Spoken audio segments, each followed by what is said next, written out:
Hello everyone, my name is Jimenez-Gutierrez. I have been experiencing the beauty of San Luis for the last 15 years while attempting to make a living with a few small family businesses. I have the privilege to serve on the board of directors here at the Hispanic Chamber of Commerce.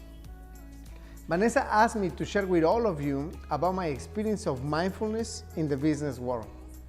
I would love to start with an invitation to ponder a simple but powerful question. What stresses you out? In my experience, I have different situations in which it is hard to stay balanced, to stay present. For example, I get triggered easy when others are not fully understanding me. When things don't start going my way, I get frustrated extremely quick.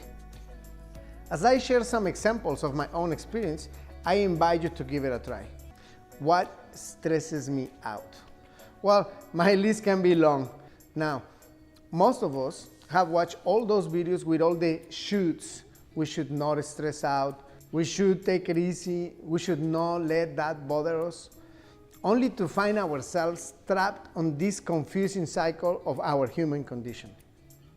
Ever since I started promoting the learning and practice of mindfulness in my own small businesses, and in my experience of sharing mindfulness to organizations of different industries, I noticed that those who are willing to grow, learn, or step up their current leadership skills are those who have an existing mindfulness practice or are just curious to start one.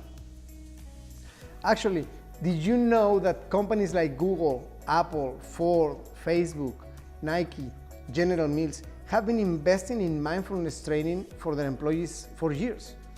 Apparently, they believe that with clear direction and mindful leadership, organizations can obtain high engagement, long labor retention, and a leader mindset from the human resources of their organization.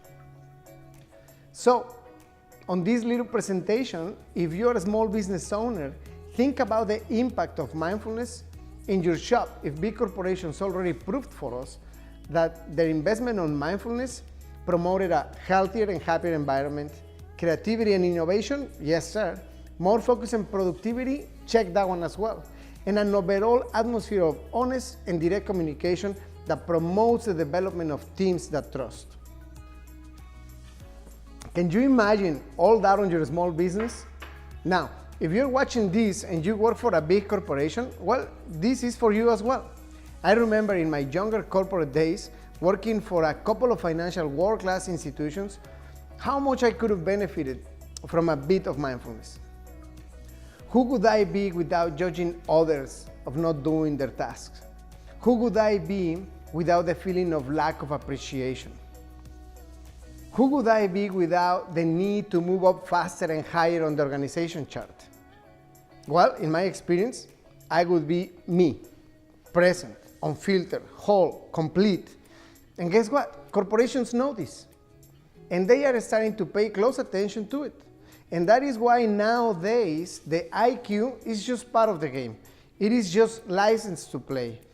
EQ is what makes a difference when promoting a candidate.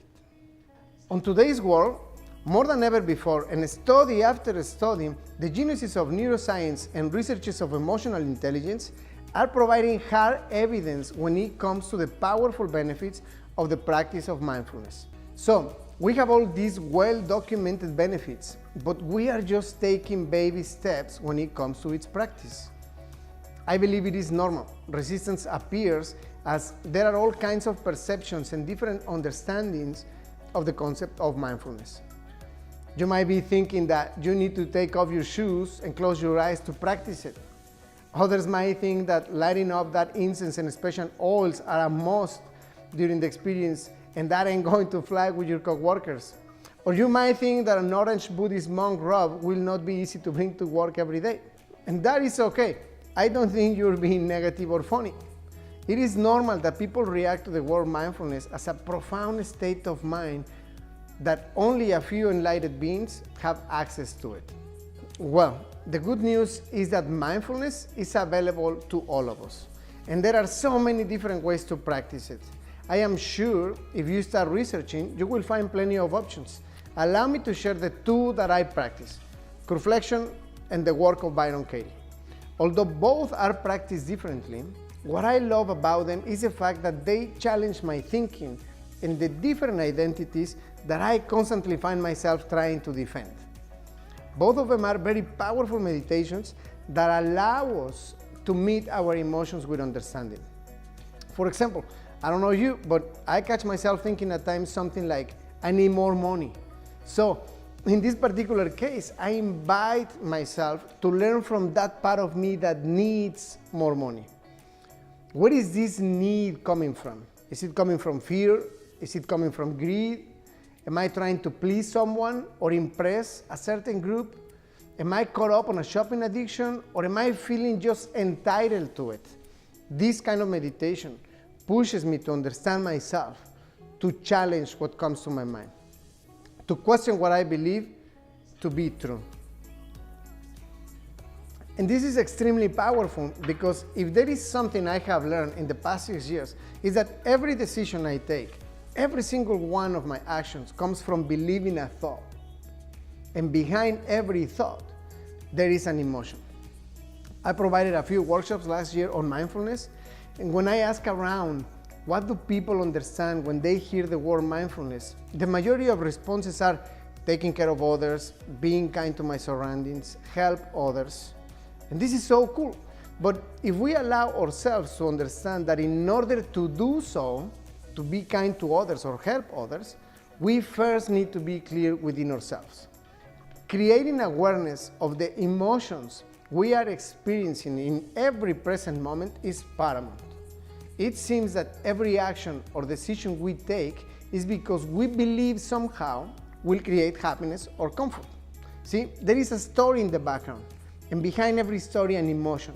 So, do I find helpful meeting my emotions with understanding? Yes, sir. I don't know about your experience, but personally, I still get frustrated. I can also experience insecurity, anger, shame, superiority, temptation, embarrassment, envy. Now, watch out. These are some crazy words that within our leadership should not exist. Well, guess what? Emotions do not know about business titles. Emotions are part of our human condition. And what a challenge is to go to work with our unaware busy minds. How to be professional when news, competition, personal issues, sports, addictions promote an array of emotions that usually get in the way. Well, big companies are noticing the human condition of their human resources. And that is why mindfulness is playing a new role in the business world. Something amazing about the work of Byron Katie and Corflexion as a tool for the workplace is the fact that both methods sustain it all. Any sales obstacles, entrepreneurial thinking, creativity and innovation, communication, etc. It is amazing how when questioning obstacles in any corporate department, mindfulness allows a space that promotes going deep into the root of issues. When you or any individual goes deep, self-awareness is found. When the whole team is connected and willing to do the same, mindful leadership is born. Wow, I certainly went longer than what I had planned. Do not believe everything I say. I invite you to try it yourself. I am displaying some resources for you to learn more or to get in touch with powerful teams of facilitators that can help you bring mindfulness to your workplace. I am also open to keep sharing my experiences in a more private setting. And finally, a big thank you to all of you. Before I go, I invite you to recognize the true stars of this show. Yes, it was my turn to get this space to deliver a message, but this is possible only because of the commitment of the Hispanic Chamber of Commerce, always providing tools to the business community in San Luis. I love Café with Business itself because it is such an example of connection and giving back to the community. Café with Business, it is a fusion of two organizations that are willing to invest their own time and talent to provide information and knowledge that can help you through your professional path. So, as I take one last sip to my coffee, I say bye thanking you profoundly to the Hispanic Chamber of Commerce and Bebe Media Consulting. Congratulations, you guys rock.